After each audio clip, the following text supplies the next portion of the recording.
Just drink. I like it. I know, it's great, right? Another!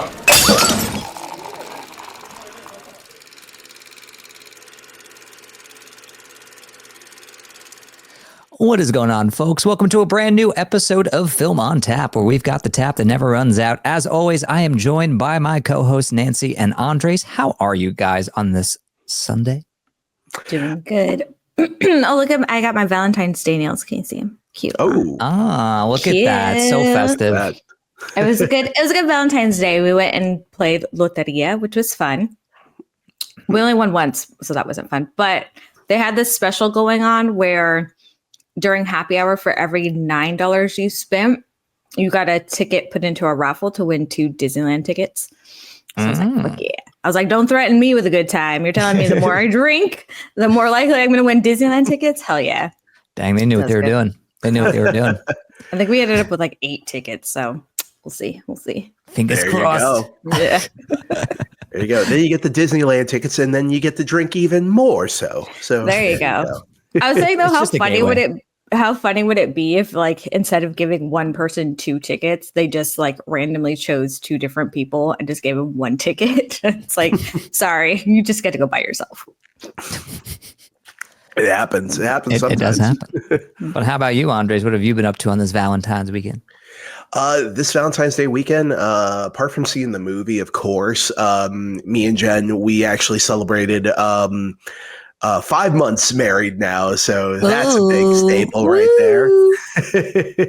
Yeah, but the thing that was so funny was that we planned this Valentine's Day, and then we were like, yeah, let's go out and eat, and then we both came down with like a really bad flu or something, and we both just weren't feeling good at all. So we were just like, yep, we're just gonna stay here, cook food, and just watch a romantic comedy, which I watched You Got Mail for the first time, actually. So for the first time. Wow. Yeah. What'd you think?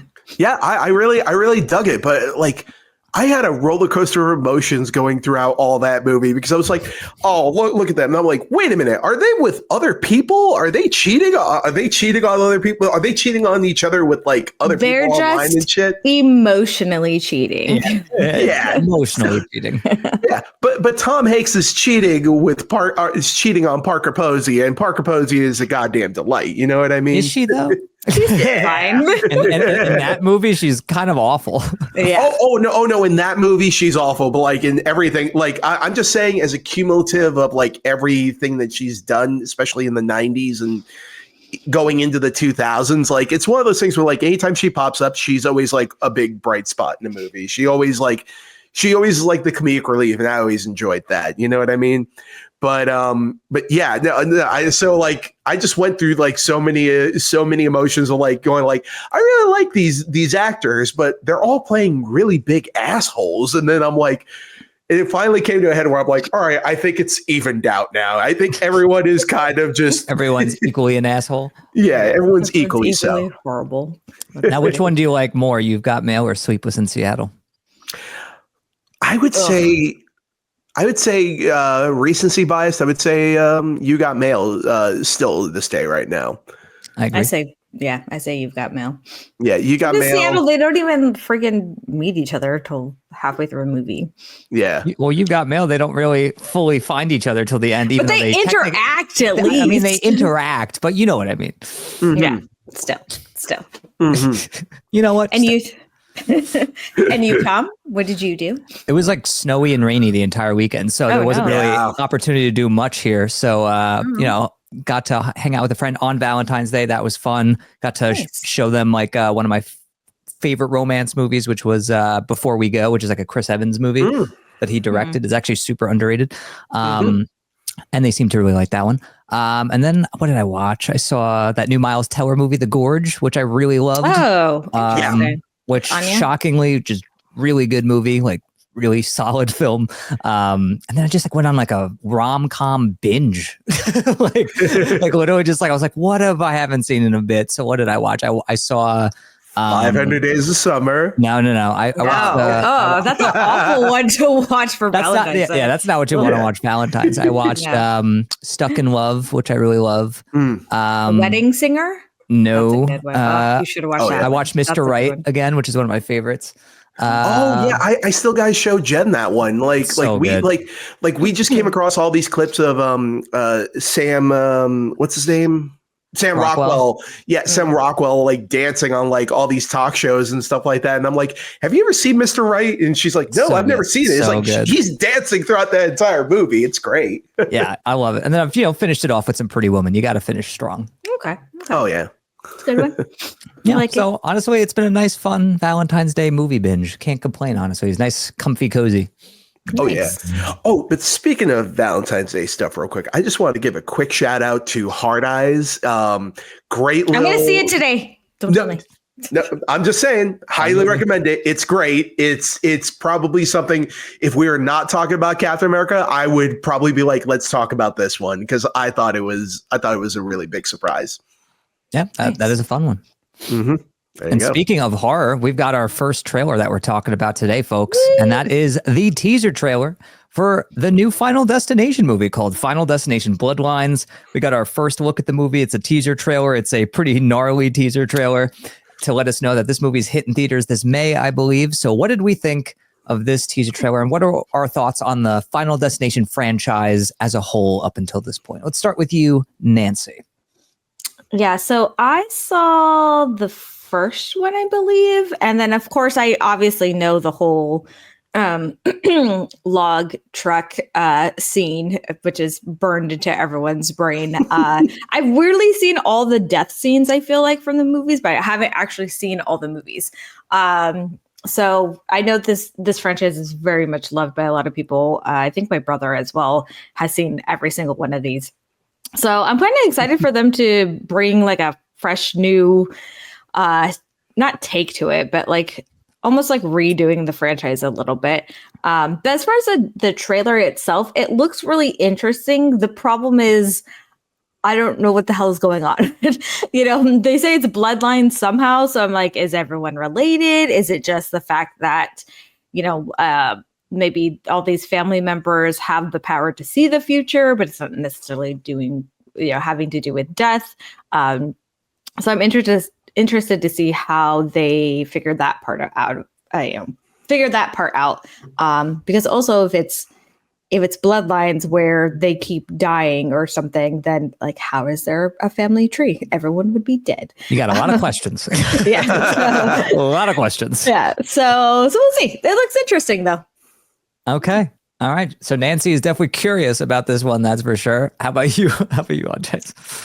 See, I'm a big fan of the Final Destination movies, but I will admit I actually had not seen Final Destination 5 until after the trailer came out. It just always slipped by my radar for some reason. And I heard that's a really good one. I unfortunately know the twist at the end because that got ruined for me. That was so much fun. I had no clue what that twist was. And then seeing it later, I was like, I had a couple of questions here and there, and then I'm like, okay, they're going to Paris. That's where Devon Sawa and everyone else they were flying to. And then they finally get on the plane. I'm like, oh, that's awesome. So sorry for spoiling the twist, guys, but come on. Way to pull us sinners. Jesus. Yeah, listen, I'm Ryan Coogler. It's all good.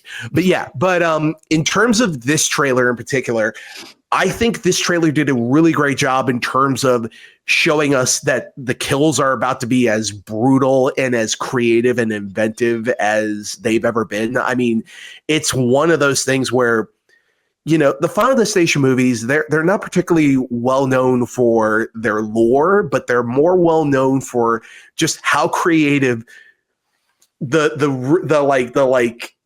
connections between a thing falls down and then all of a sudden water leaks all over the place and then soap gets just the weird gymnastics that Death has to go through in order to kill somebody is always fascinating to me. And this movie just feels like it's going that much even further.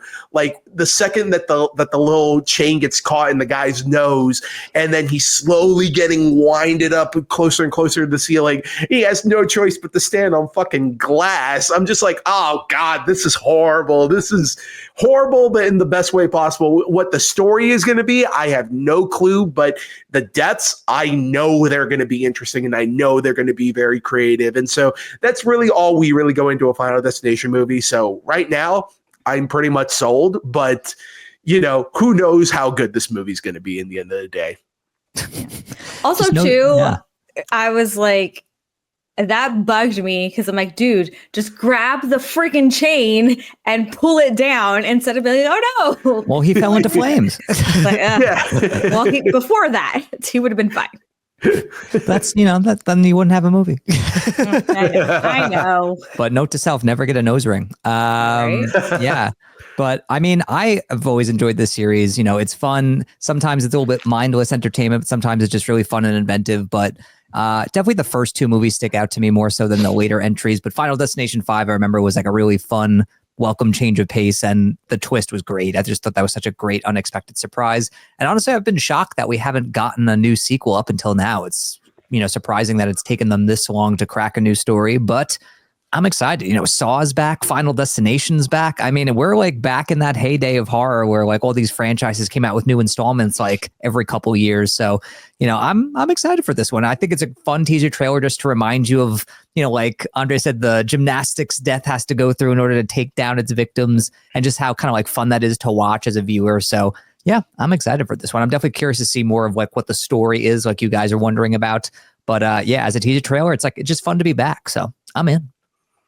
Yeah, and I also think it kind of goes back to how the teaser trailer for Final Destination 2 was, which I remember way back when, the day when they showed that trailer in front of movies and stuff like that, like you only saw the freeway accident, and then it was only up until the very end that they flashed the title Final Destination 2, and you're like, oh crap, all right, this is the opening. That's all we know going forward. So yeah, hell of a teaser trailer, though. Never will drive behind a log truck ever again. No one will. I mean, any person who has seen that movie knows better at that point. Well, I love the video I sent you guys with the guy not wanting to go through the little elevator space when he's stuck in there. No. I'd be the same way. I'm like, nah. Unless you are halfway in here so that it gets to you first if it falls, then I will go. Oh, so you want someone else to die before you. Got it. If the firefighter's telling me it's safe, then he can take the chance. Yeah, like it's hilarious because he's mentioning the log in Final Destination 2, but keep in mind, Final Destination 2, we also get an elevator beheading as well, too. Yeah, exactly. Yeah, so... Yeah. Anyway, speaking of franchises coming back, Jurassic World's back shockingly soon. And we've got a new trailer for Jurassic World Rebirth, the new installment that takes us back to some new island that has dinosaurs that apparently were too dangerous for the park and that served as a research facility for the original Jurassic Park. And of course, there's stupid people who want to go there because apparently it could be life-changing and save people's lives. So at least it's for a noble cause, right? But anyway, here's our first big trailer. What did we think? Are we excited for this one? Let's talk about it. Let's start with Andres, who looks super amped. So take it away. Excited. Oh my God, that's loud. Sorry, guys. Sorry, I was asleep. Yeah, I don't. We've come so far with our dinosaur movies where, Jen was playing Jurassic Park just not more than a half hour ago in the living room, and just the craft that was built in terms of the reveal of the raptors and in terms of just the awe and the wonderment of these dinosaurs. And it feels like with each installment, it's gotten progressively further and further away from the awe and wonderment of dinosaurs, which is what this franchise is supposed to be. And it's just kind of become a dumb, mindless action movie. And like, it just feels like everybody in this is so checked out and is so just on a paycheck and just not caring really about this. And honestly, it just feels very, it just feels just very tasteless entertainment. Not tasteless, like in terms of just like gratuitous, but it feels like just like it feels like it's just going to come out in theaters and it's going to disappear within a week, because next week we got Superman, and then the week after that we got Fantastic Four. And are we really going to talk about this movie past the opening weekend? That's ultimately how I feel watching this teaser trailer. Granted, you know, as much as they went out of their way to include one of the deleted scenes from the original Jurassic Park movie, which is the river chase sequence with the T-Rex, like literally almost like bobbing for people in there. Like, I thought that was really cool looking, but again, that's an idea that was fished from the first movie. And that just kind of feels like something that they just felt, oh, well, we need to put something in here to get people excited. But I don't know. And then just the whole Deus Ex Machina of there's yet another island where the rejects went to. It's like, how many fucking islands are there in this universe? So infinite. Infinite. If there's a multiverse of islands on this movie. God. But honestly, I'm just kind of done with this franchise, guys. Jurassic Park is one of my all-time favorite movies, and it's also one of the perfect examples of a creature feature, whereas this one just feels like an example of how you can take that perfect creature feature and just turn it into a mindless action movie and have everybody just be so dialed out and checked out before the movie even arrives that it just looks so bland. Okay, well, we've taken a trip to Negative Town. Now we're taking the train out. How about you, Nancy?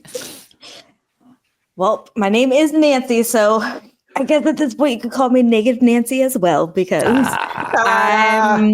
I'm on the same. I'm on the same page as Andres. The hard thing is, you know, with the original Jurassic Park, there were a lot of technological advances at the time that, for us, when we saw them, it was very much of a holy crap, we're seeing dinosaurs on the big screen. This is something that we haven't seen before. And as time goes on, because it's so easy now to do that, and you have these kids who have grown up with these movies and have seen it over and over, it's like, okay, we got to make it bigger. We got to make it like more dinosaurs and bigger dinosaurs. And I think you, like you said, Andres, you start taking away from what the original Jurassic Park was so known for. And if you think about the opening scene in Jurassic Park where the guy is getting hit, you know, taken from the by the raptor, and he's being eaten, and like it's this very dramatic scene. It's all dark. You don't even see it. I think you see like the raptor's eyeball or something. That's the most you see. And that makes the scene even better. And so I think in the case of these movies, less is more, and they've gone the complete opposite way of that. So I think I'm just so satiated on this franchise, and it's just too much at this point. And also things like you said, like the island, like all of a sudden there's a new island, and also all these dinosaurs swimming around. Wouldn't they just migrate eventually to like mainland and, you know, around the world? And also, I call bullshit. I don't think that they're trying to go get DNA for like medical advances. I think they're trying to do it so they can go and do, you know, let's go build another one. So yeah, I don't know. It's just like, I also feel like we've seen this story before. So sure, I guess for the youngins, if they want a mindless dinosaur story, but I feel like for us who grew up on the franchise and we saw that, you know, was it 93? I think it was 93 movie. Man, I remember seeing that with my dad and just like, oh, it was just such a good movie experience. And I feel like they're just not capturing that again. So sure, if you want mindless action, go see this. Sure, it'll be great. Wow. I mean, there is a rain cloud over this conversation. Rough. So I definitely wasn't the biggest fan of the last installment. I thought that was a huge amount of wasted potential. I just remember our whole conversation about locusts. I just remember I was like, why are we talking so much about locusts when we should be talking about dinosaurs? That in and of itself is the problem with this film.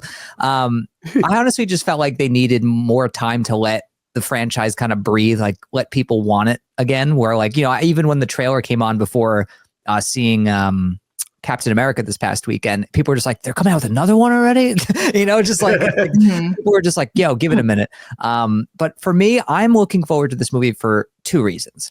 And it's really not a ton of what I've seen in the trailer. It's more so what's going on behind the scenes, where this is directed by Gareth Edwards, the man behind Rogue One, the creator, the 2014 Godzilla film, one of my favorite directors who knows how to direct a blockbuster film and do it in a unique way. And also, this movie is being written by the original screenwriter of the original Jurassic Park. So I'm cautiously optimistic for this movie. And I do really like what I'm seeing.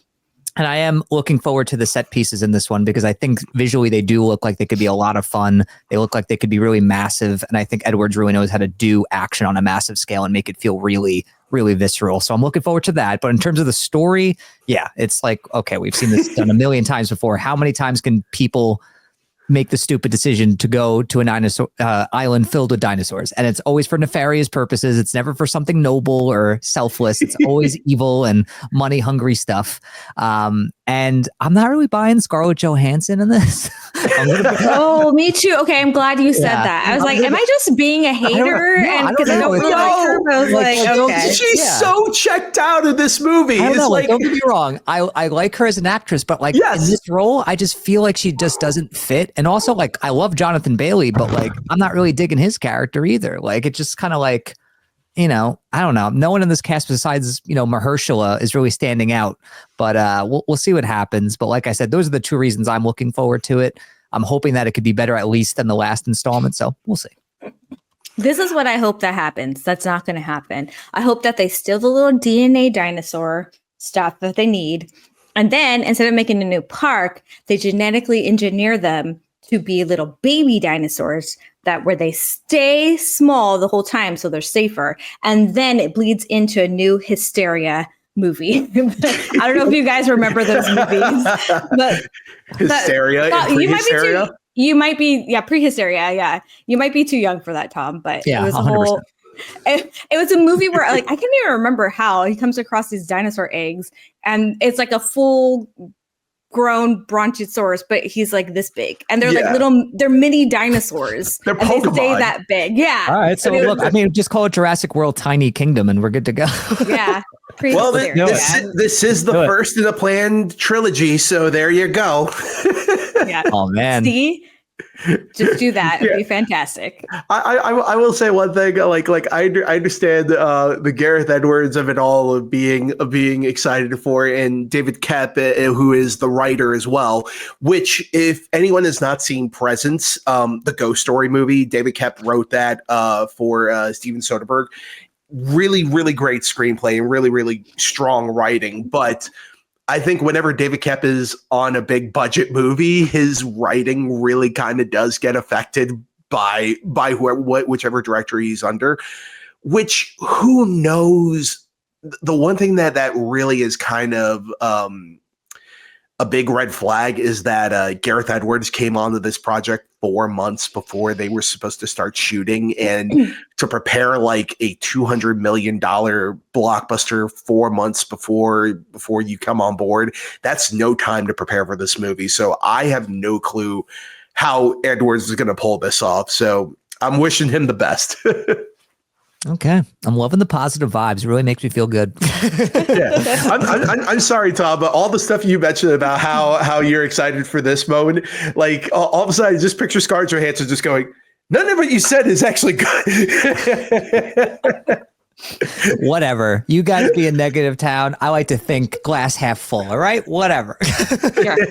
Leave it to the two old dinosaurs to be negative. I want to see a truly great Jurassic Park movie again. Well, I'm not expecting any movie to ever come close to the original, but at least give us one that's like really, really good. Just at least give us that. But anyway, pivoting to hopefully something a little bit more positive, we're going to be talking about probably the biggest trailer that came out within the past couple weeks, and that was the first teaser trailer for Marvel's Fantastic Four movie, Fantastic Four: First Steps. This is our new Fantastic Four film, obviously, that stars Pedro Pascal, Vanessa Kirby, Joseph Quinn, and Eben Moss-Backrack. I think that's how he says his name.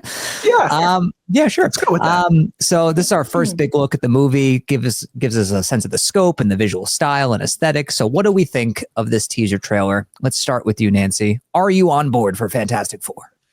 Yeah, I didn't realize this was going to be this. I saw the one screenshot. I honestly thought that was just like a promo or something. I don't know. So when I saw the trailer, it definitely threw me off of like, wait, hold on. What's happening here? We're in the 60s, but there's flying cars.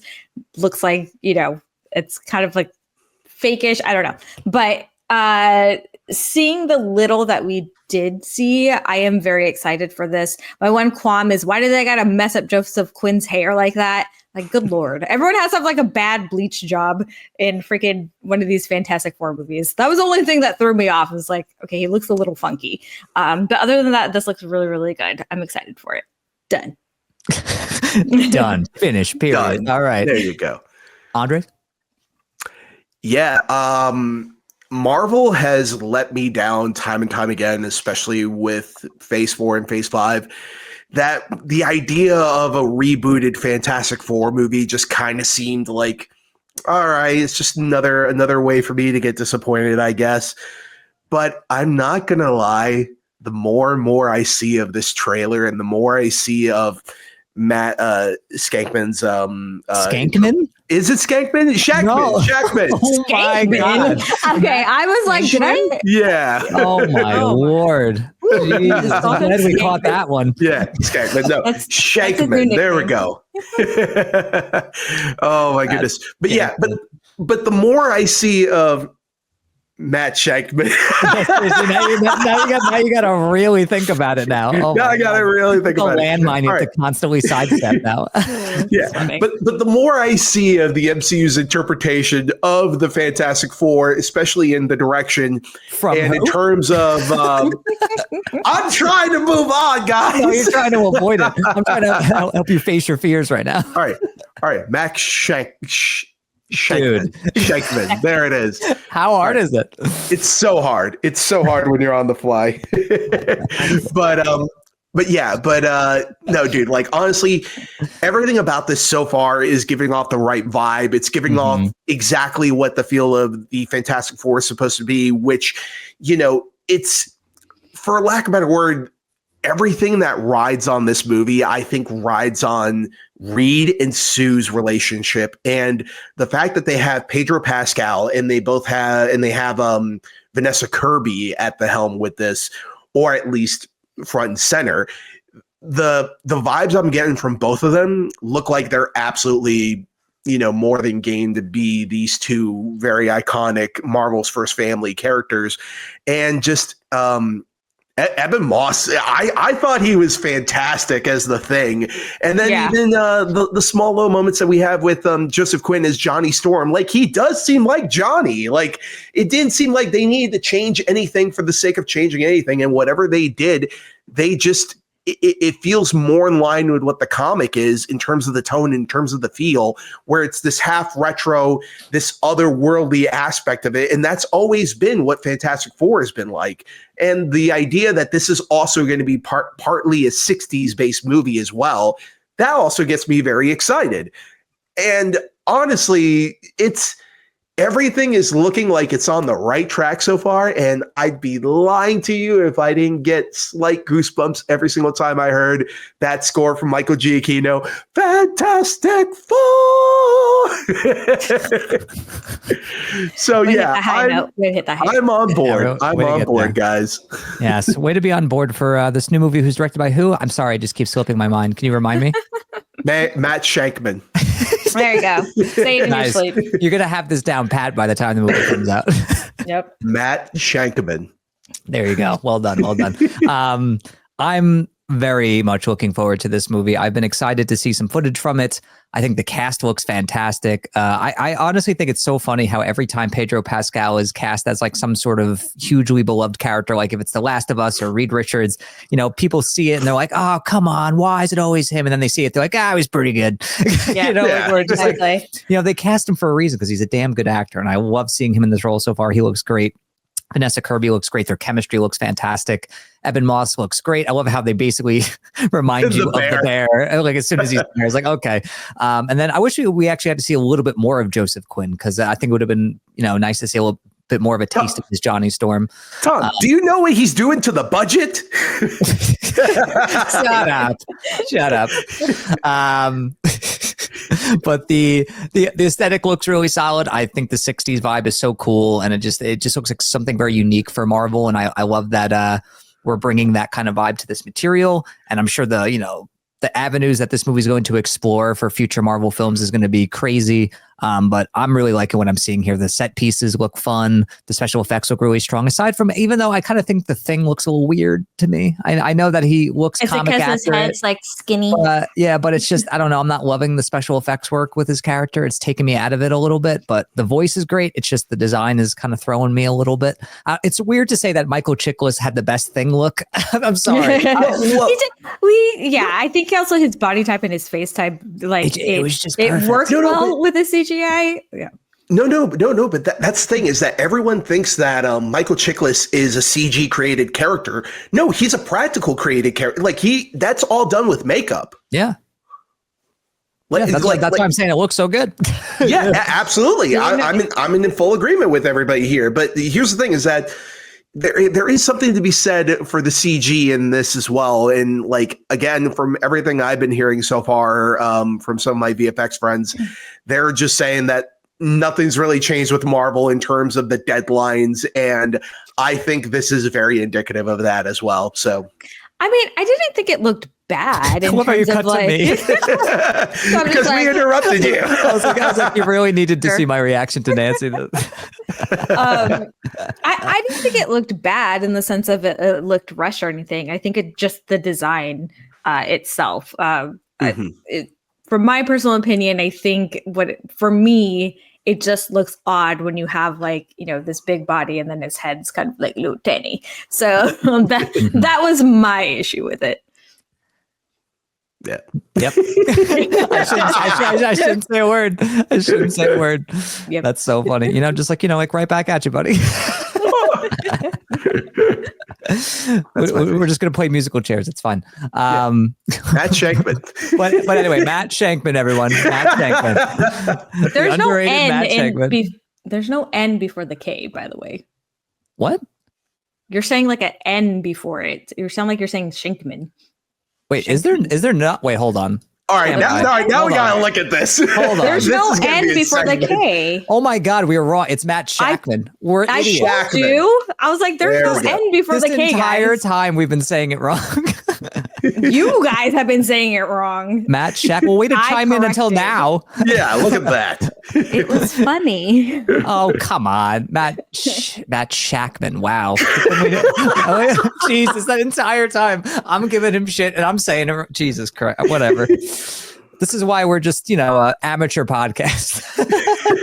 I mean, listen, it was no Skankman, okay? So you're fine. Yeah, I was about to say, I was like, Skankman's a little rough, but then Shankman also sounds a little rough. Anyway, let's just move past Fantastic Four. Looks great. Can't wait to see more footage, blah, blah, blah. But let's move on to another Marvel project, which is going to be our movie discussion of the week, which is Captain America: Brave New World. This is the new Marvel film that hit theaters this past weekend, stars Anthony Mackie, Harrison Ford.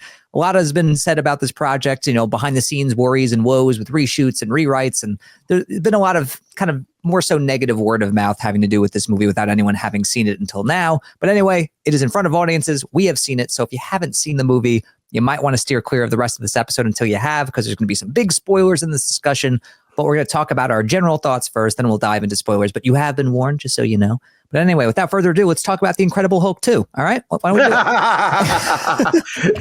That was actually one of my favorite reviews on Letterboxd for this movie, is that Marvel heard of all the MCU fans calling Incredible Hulk a mid-tier or just a blot, you can skip it movie, and took it personally, and they decided to make it a full-on legit sequel to Incredible Hulk, as opposed to it doesn't follow really any Captain America movie, really. Yeah, looking like a sequel 17 years later, you know what I mean? Yeah. But anyway, general thoughts. What do you guys think? What are you guys feeling about this one? Andres, you want to go first? Yeah. So far, my expectations going into this is that I had seen Falcon and the Winter Soldier, and I do like Anthony Mackie as Captain America, as Sam Wilson's Captain America, and all the behind the scenes production problems that I've been hearing about, and even just some stuff that I've heard in my own circles and stuff like that. And then, but disregarding all of that, I think everybody was more than willing to go into this movie hating it right off the bat. And for me personally, I never want to go into a movie to waste my time and see something bad, unless it's in the Sony Marvelverse like Craven. But but that's neither here nor there. But honestly, I walked into this one hopeful. And here's the thing, is that this one, more than any of the other ones, just kind of felt like it just feels like a dumb fun action movie more than anything else. Like there was nothing egregiously terrible about it, but there was also nothing very, very memorable about it either, apart from Mackey's performance as Sam Wilson, which I thought is, he clearly can hold this movie, but I think he deserved a far better script than what he got, and they needed some type of direction that was more straightforward and something that matched the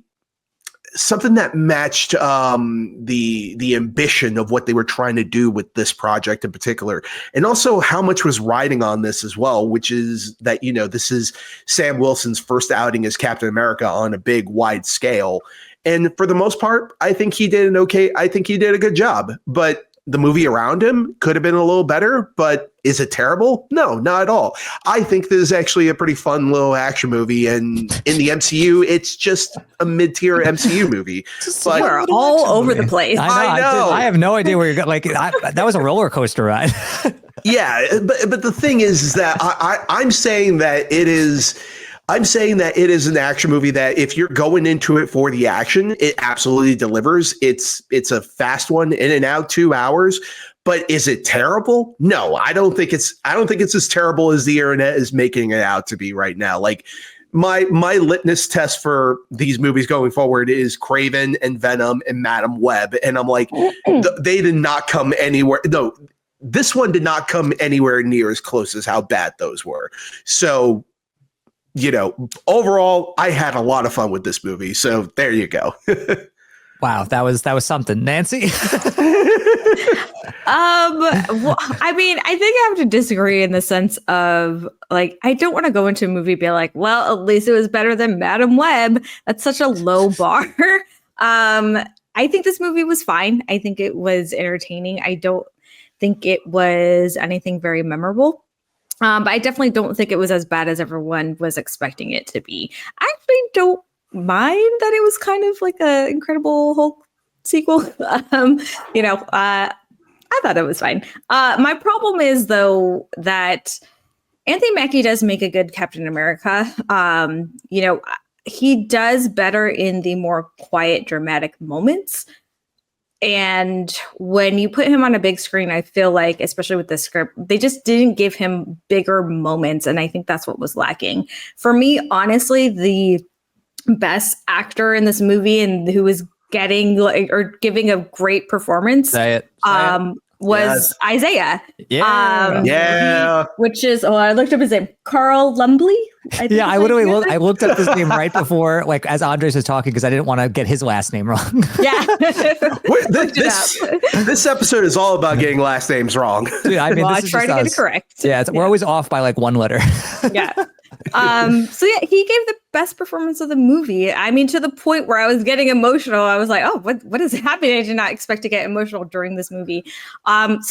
But that's a problem, right? Like, he's not the main character, or not even really one of the main characters. So I think when that happens, it really draws attention to how, lacking the role of Captain America / Anthony Mackie is. So this movie was very lackluster, but it still was a good movie. It just wasn't very memorable. So.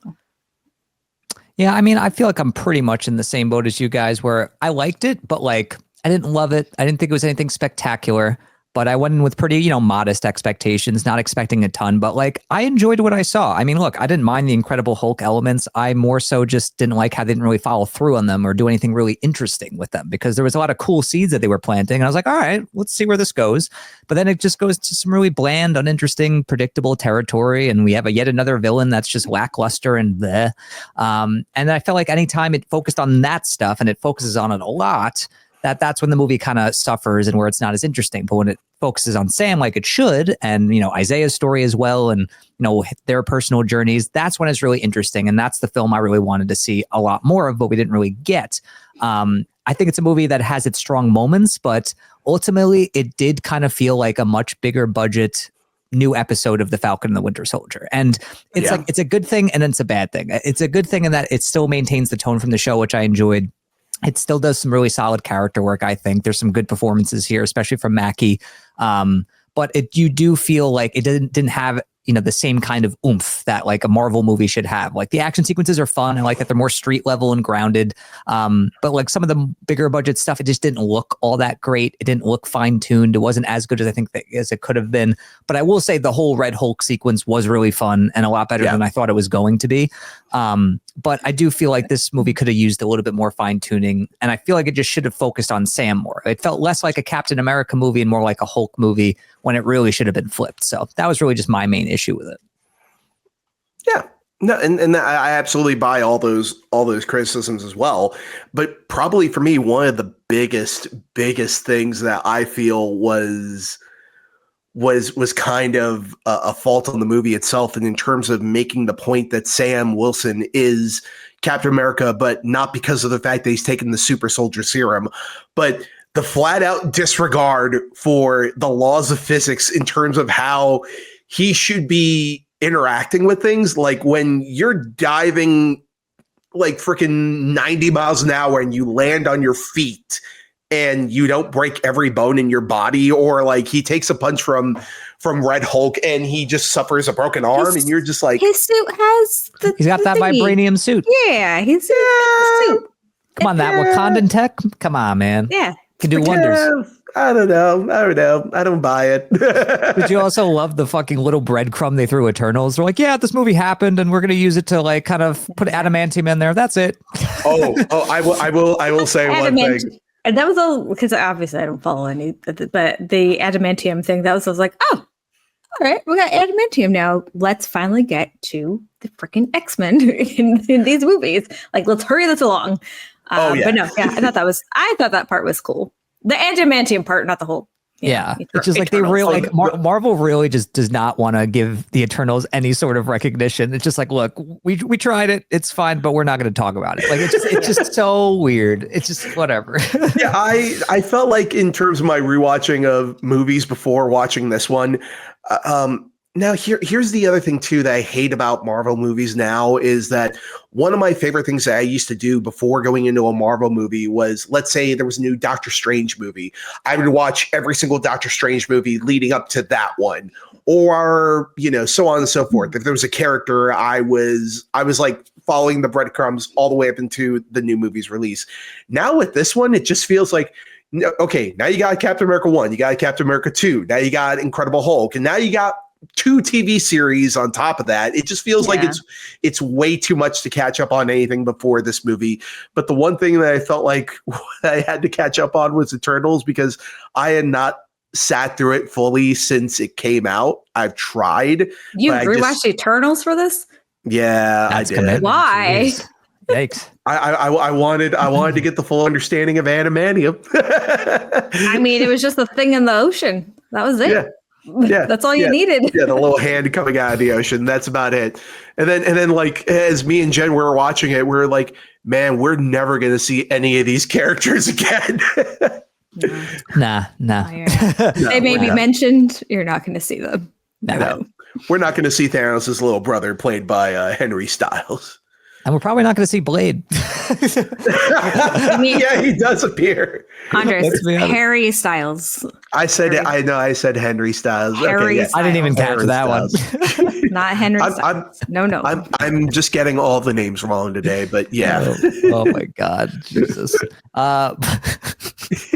Where do we go from there? There's so many names we've gotten wrong today. It's whatever. It is what it is. You roll with the punches. But something I did appreciate about this movie, though, is that I like that it wasn't trying to beat you over the head with humor like every Marvel movie does. I felt like it was a lot more restrained this time around, which I really appreciated, because like when there was humor, I felt like it was a lot more effective and it hit better. Like a perfect example is, I loved when Bucky showed up. That was a great use of a cameo. Like that was perfect, having him show up and kind of ease Sam's mind.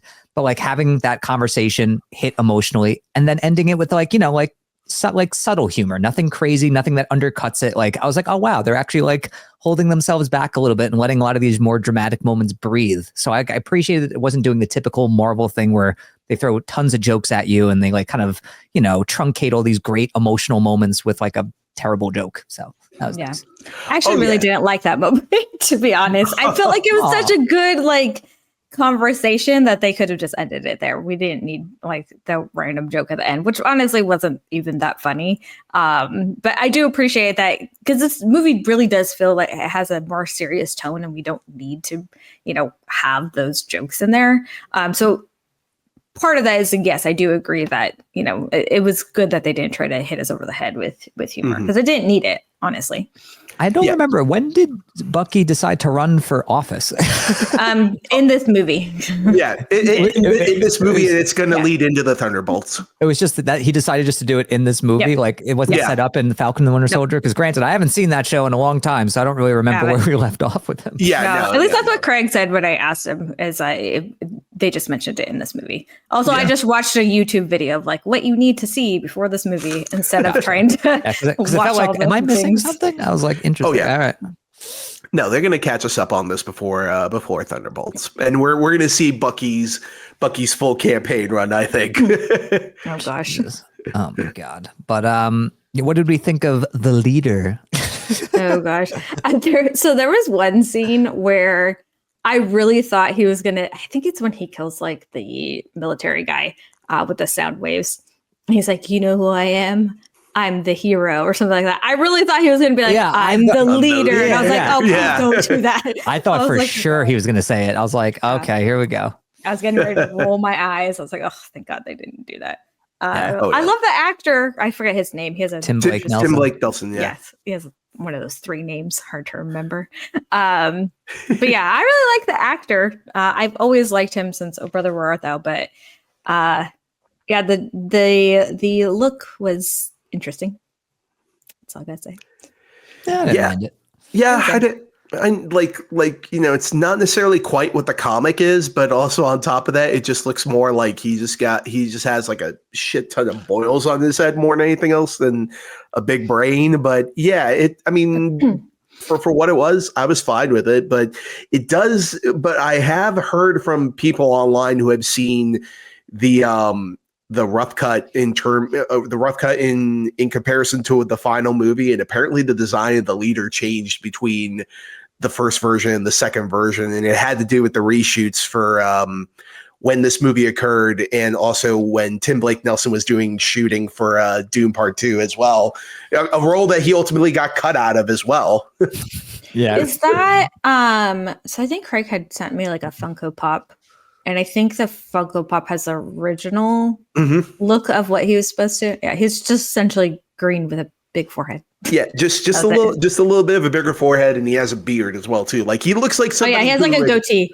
He looks like what's his face? Bryan Cranston in that show. What's that Breaking show? Bad. Breaking Bad. He looks like Breaking Bad. Yeah, he looks like him with a big forehead and green. I showed Jen the artwork of Tim Blake Nelson's original design, and she was like, "He looks like Lin-Manuel Miranda." And I'm like, "Oh Jesus!" A little bit. Yeah, just a tiny bit. Yeah. Oh my God. But overall, with the performance of Tim Blake Nelson as the leader, I love his motivation, the fact that Thunderbolt Ross had basically used his intelligence to basically win the election at the end of the day and save his life. And then also, like, you know, I mean, like so many other world leaders that we have today right now. I'm not going to say anything, but no, it does make sense where you have like your techie bro in the background, then you screw him over after a little bit. It's like, yeah, this is like, this movie feels like it's very targeting on a certain thing, but yeah. But anyway, I love his motivation, that the fact that Thunderbolt Ross promised him all this stuff, and then the second that he didn't deliver, and then he was afraid of losing his what's called, he was afraid of losing the pills to essentially keep him alive. They essentially just went, oh yeah, no, you're going to stay down there until I seem fit. And I thought that was a really great way of reinterpreting the leader in this MCU universe and making him more grounded and realistic, but also making General Ross that much more of a that much more of a bigger antagonist for this as well. Like, yeah, villain, yes. I would definitely go as far as to say that Thunderbolt Ross is definitely a villain, but I buy his reasonings for doing what he's doing, even though he does get very, what is called, like I love the fact that the second he becomes the Red Hulk, people start reacting to him in the same way that he reacted to Bruce Banner, where all of a sudden it's like, oh, what's their first solution? Let's just get like all these freaking Gatling guns and let's just mow him down and not think about all the collateral damage that's happening. Oh yeah, look, there goes the White House. Like, and the White House is gone. Yeah. But you know, I love No, I was about to say, I love the fact we're in an era where Harrison Ford seems to like care again, like where he's delivering like some really great performances. So I like the fact he didn't phone it in. I was worried he was going to phone it in here, but he was great. Yeah. Oh yeah, no, and I totally bought all his moments as well too. And I actually really did like their little nod and wink to, listen, this is Thunderbolt Ross from 10 years ago. It's this character. And then they went as far back as to like put the mustache on him just to sort of give us that little hint of what he would have looked like had he had been. He looks good with the mustache. Yeah, it wasn't bad. There you go. Yeah, not bad. What did we think about Liv Tyler coming back? So I think Craig had a good point when we were discussing it, is that it didn't really make sense, or it made the ending not pay off when he gives her a call and they kind of reconcile over the phone. And he's like, oh, I finally can hear her. But then you see her at the end. And I feel like they should have just left it where she comes back at the end, or it's just a phone call. To have both, it just makes it less effective. And because obviously this is, directly following the Incredible Hulk, I'm fine with her coming back. I think that it made sense, but just the way they did it, it wasn't as effective. I was half expecting her to be the one to make him turn back into Ross. Yes. That's what I wanted. That would have made more sense, because honestly, that was so, I didn't really like that ending. It was just kind of like, all right, you could murder me, but this is why you shouldn't. And let's just, calm it down. Let's just take it down a notch. And he's like, all right. And then he changes back. And so I think having her go into it would have been way more powerful and emotionally effective. Yeah, someone sent me a meme of Sam Wilson standing in front of Red Hulk during that sequence, and then he just starts. Instead of his whole monologue, it's like, "Listen, you can murder me right now, but here's why you shouldn't." They have like this little like alternate text that says on the bottom, "Hey, big guy, the budget's getting really low. The budget's getting really low, guy." Oh man, but I mean, in terms of the finality of that ending, I just kind of felt like it was. Yeah, the idea of the cherry blossoms and all that other stuff, it just kind of seemed like that was something that they were talking about that wasn't in Washington, but whatever. Your problem was the geography. It just had. I mean, for me, it just kind of felt like it was stuff that was like all really close in on each other, but like I don't know. The thing is like. It just kind of felt like so many little pieces kind of came together a little too quickly, to the point where it just kind of negated the fight, if that makes any sense. Like I wanted to see that fight go to much more dirtier levels between Red Hulk and Sam as well. I really like the fact that I was slightly worried the second that he started pulling off the wings, and then I was like, oh crap, he's totally screwed. What he's going to do? And I wanted to see how Sam would have outsmarted his way out of a Hulk, if that makes sense. But we didn't necessarily go down that route, and it kind of went into a more like, oh, he just uses the other wing, and then it's kind of done. And killed him with kindness. That's what he did. Yeah. Killed him with kindness, but I will say my favorite line out of the entire movie is when Red Hulk bursts out again, and then Sam is just looking at him. He's like, "Man, Bucky's full of shit. I should have taken that super soldier serum. I really do hope that they never have him take the serum, because like the whole point of him and like why he's alluring is like he didn't take the serum and he can still be that character. So I really hope they never have him do that in order to take on some bigger threat, because that would kind of just negate all of this progress they've made. I don't think he's going to do it, because especially with the fact that he's also trying to be like they really say it at the very end of this movie, he's not trying to be the hero, but he's trying to be someone who they can aspire to become. Mm-hmm. He's not there to solve all the problems. He's there to work with you. And I like that aspect to Sam's Captain America. And I love the fact that we actually got to see more of the interaction with him and the soldiers out in the field and all that other stuff. And we got to really see that camaraderie, something that we actually really haven't seen with Chris Evans as Captain America in particular. So I thought that was a great way of differentiating it as well. Like he's also got his own boys out in the field, you know, doing various things here and there, and that can actually help him. Like, oh, what are these pills? And give me a day, I'll figure it out, Cap. Like I love that stuff, but I also felt like it needed a little more of Sam as the tactician, if that makes any sense. But apart from that, I think the finale was.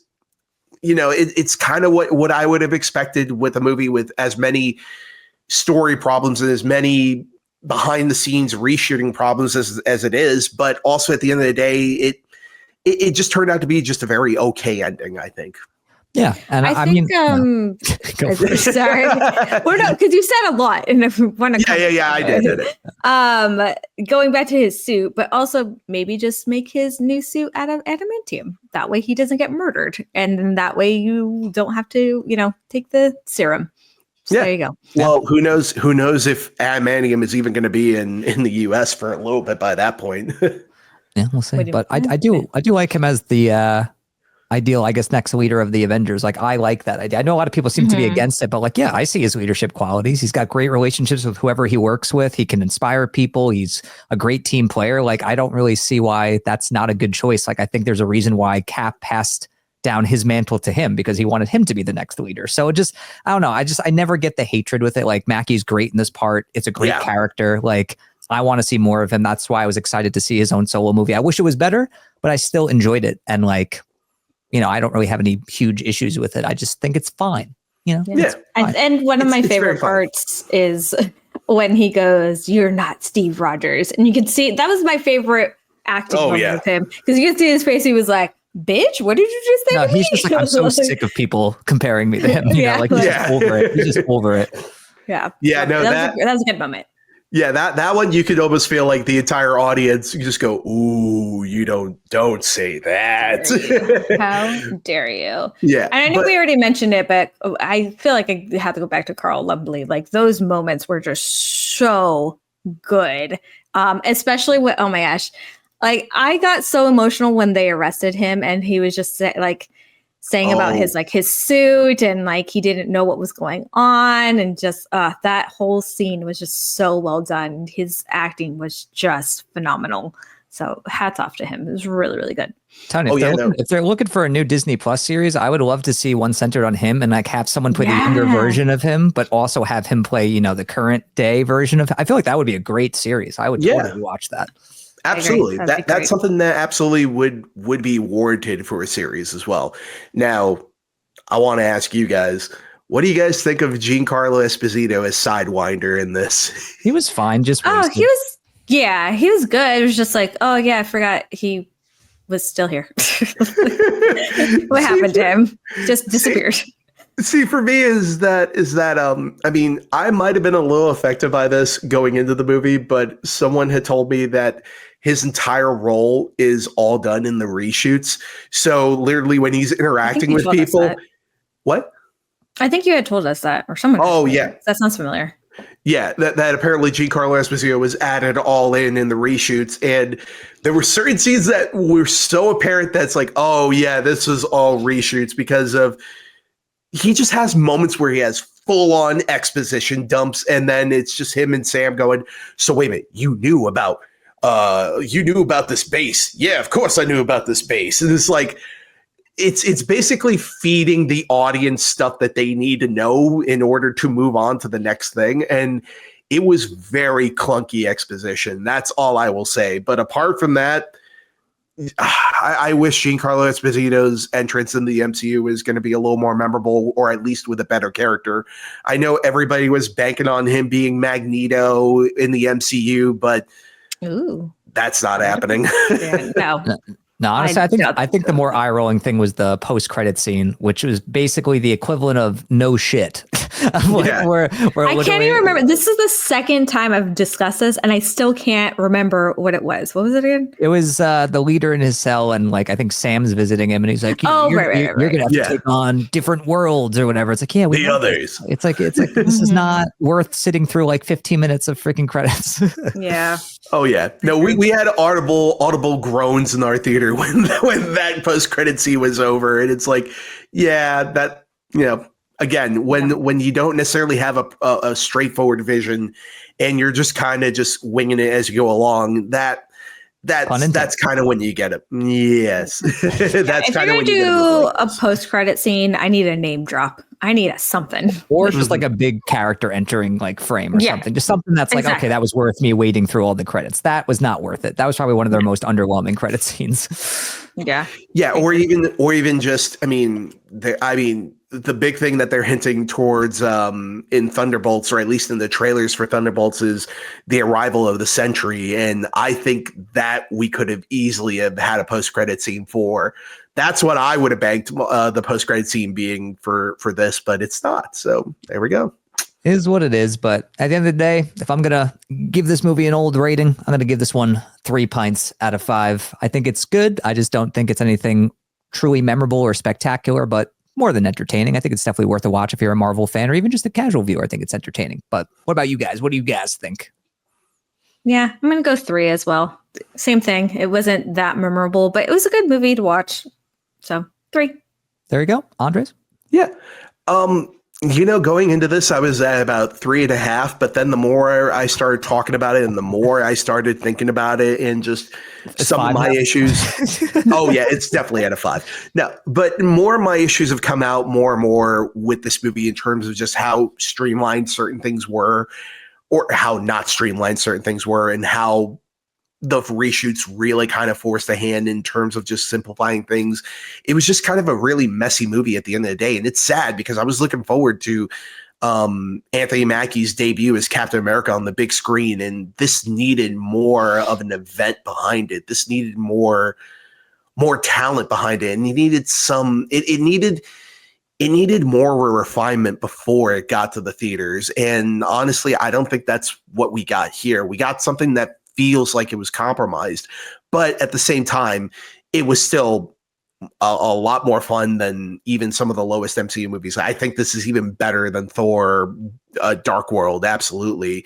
But to me, it symbolizes sort of the mid-level of the MCU by this point now. It's not really bad, and it's also not really good. It's just kind of there. Like, you'll have to fight to really remember that this movie is there. But when you see it, you're fine with it. But ultimately, at the end of the day, it's a 3 pints. So I'm checking my notes here, and I feel like I think I just asked for a rating. That's why I like it's good, but it's not good. But it's kind of good. But it's sometimes it was fascinating to see you wax poetic about it. Also, I really thought you were going to say better than Thor: Love and Thunder. That's what I thought. Smack you through. As she freezes, and he smack you through. Now it's caught up. Really, I had to freeze right then. Good Lord. Yeah. Yes, he did. My God. What a beautiful note to end on. Well, folks. But yes, I really thought you were going to say better than Love and Thunder. Yeah. But, enough of us talking. Let us know in the comments what you think of the new Captain America movie. If you've seen it, let us know what you think of any of the trailers we talked about. Let us know down in the comments. We always want to hear your thoughts. And before we head on out, where can the people find you guys on the interwebs? Andres? You can find me on Twitter and Instagram as Galagos. You can also find me on Letterboxd as Galagos as well. You can also find me on the Higher Voltages Media YouTube channel as well. And you can also find me here, and you can also find me currently editing the next Cinemojis match for our good buddy David Jandoyan. And also, we just debuted our Triple Threat rom-com match this past Valentine's Day, featuring not only my wife, but also Nancy. Hey. Yeah. So you take it away. All right, Nancy, look at that. There you go. On to you. You can find me at PL_Band-Aid on Twitter and Instagram. And as Andre said, you can see me on the Triple Threat rom-com Cinemojis. I won't give anything away, but don't have high expectations. I didn't do great. Some of those movies were really freaking hard. But yeah, it was a lot of fun. So go check that out. And of course, you can find me here in the comments. Leave them. All righty. Exciting stuff. And if you guys can also find me on Facebook and YouTube at Chattelbash Reviews. You can find me on Twitter and Instagram at Tom Chattelbash. You can find me on Letterboxd if you're into that sort of thing at T Chattelbash. And of course, you can find me here on the Film on Tap podcast. And thank you guys for tuning in, whether you watch this episode or you listen to it. We appreciate it. And thank you for tuning in to a brand new episode of Film on Tap, where we've got the tap that never runs out. Take care, guys. Bye.